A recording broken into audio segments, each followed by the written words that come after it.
전 세계와 관세 전쟁을 벌이고 있는 미국 정부가 상호 관세의 유예 시한을 더 연장할 가능성을 내비쳤습니다.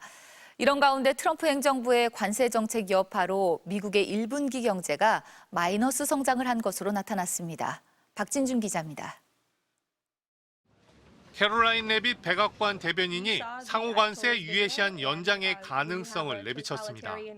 레빗 대변인은 관련 질문에 아마도 연장될 수 있을 것이라면서도 그것은 트럼프 대통령이 내릴 결정이라고 답했습니다.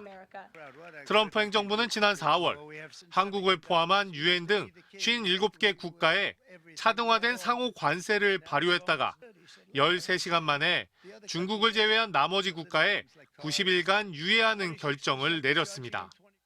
그 유예 기간이 다음 달 8일 만료되는데 이를 뒤로 미룰 가능성이 있음을 백악관이 시사한 겁니다.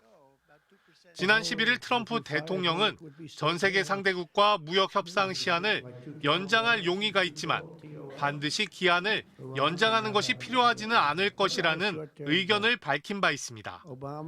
이런 가운데 미국 상무부는 25% 관세를 내야 하는 자동차 부품의 범주에 새로운 부품을 추가할 수 있는 절차를 마련했다고 발표했습니다. 이는 지난 3월 트럼프 대통령이 25% 관세 부과 부품 항목을 추가하라는 지시에 따른 것으로 국내 부품 수출 기업의 부담이 더 가중될 것으로 예상됩니다.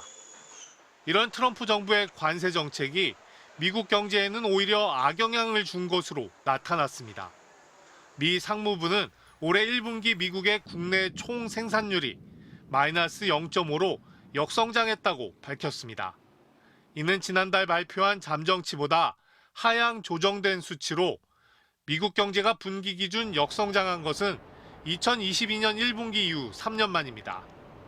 전문가들은 관세 관련 불확실성 때문에 기업들이 재고 확보를 위해 일시적으로 수입을 크게 늘린 게 성장률 하락의 주요 원인이라고 분석했습니다.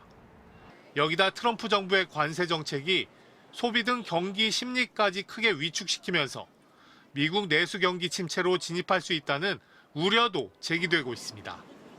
MBC 뉴스 박진준입니다.